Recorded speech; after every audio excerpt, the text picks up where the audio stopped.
So imagine you've been growing a tree, but every time a branch reaches too far in one direction, someone cuts it back. Every time it grows toward the light, something tells it, nope, that's too much. So eventually, the tree learns to grow around the obstacles. It bends, it adapts, it becomes really, really good at surviving the environment it's in. And then one day, the conditions change. There's more light, there's more room, there's safety. And the tree starts growing differently. Not because it became a different tree, but because it finally had the conditions to become more of what it already was. And I think healing works a lot like that. So one of the things that I want people to understand about healing is this. Healing isn't necessarily about creating a new identity. Healing is about recovering access to the identity you had before survival became necessary. Because when we are surviving, right, we adapt. We learn what gets us accepted, what keeps us safe, what keeps people from leaving, what keeps conflict away, what makes us useful, what in the heck makes us small enough to not be a dang problem, right? And those adaptations can become so familiar that eventually we start calling them who I am. I'm just a people pleaser. I'm just independent. I don't need anybody. I'm just really easygoing. I don't really know what I want. I'm just the strong one. But you know what? Sometimes those are not personality traits, dear. Sometimes those are survival strategies that got practiced for so dang long, they started to feel like an identity. And this is one reason that self-concept, it matters so much in healing. Because trauma can affect the way that we understand ourselves. But growth can change that relationship with ourselves too.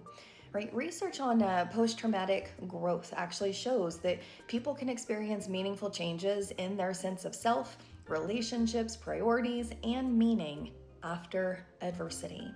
And I think there's something really important in that. Growth doesn't mean trauma was good for you. I need to make that so clear. It means the human being who lived through it, well, you can still develop beyond what happened to you, right? You can discover parts of yourself that survival didn't have room for.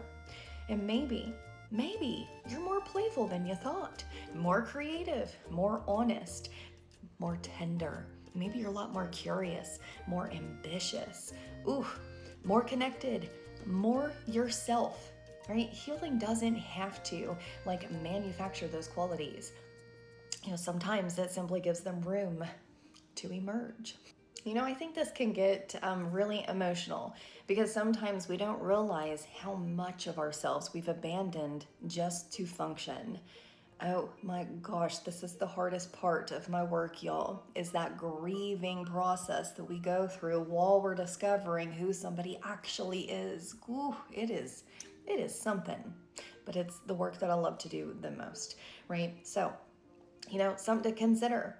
Maybe you used to dance back in the day, right? Or maybe you used to make things. You asked a lot more questions. You used to dream really big. Maybe you were loud. Maybe you were soft. Maybe you were just a little bit weird.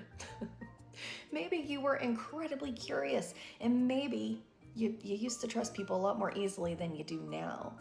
Hell, maybe you even had a version of yourself that existed before you started constantly monitoring how everybody else was feeling. And then life happened, right? Life happened. You adapted. You survived. You became really good at basically being whoever you needed to be, right? And there's nothing shameful about that. Those adaptations, they probably helped you get here and they probably helped keep you alive, right? But healing can eventually ask a different question. It's not, who do I need to become? No, it's, who am I when I don't have to spend all my energy surviving? That's a different question, right? Because the goal here, it's not to become some polished, perfect version of yourself. It's to become more available to yourself, to notice what feels true, what feels alive, what feels like you. And sometimes authenticity isn't this giant, dramatic revelation. Sometimes it's just, oh, I actually like this. I don't actually want that. I want to wear this. I want to make this. I want to say no. I want to try something new. I want to laugh. I want to rest. I want to be here. Little pieces of you coming back online. So here is a tiny practice for you. Today, instead of asking yourself, who am I supposed to become? Try asking, who am I underneath what I learned I had to be? What did you love before you started worrying about whether you were good at it? What parts of yourself became quieter because they weren't safe? What makes you feel more like yourself? What do you do when nobody is grading you? What would you explore if you didn't have to turn it into something useful?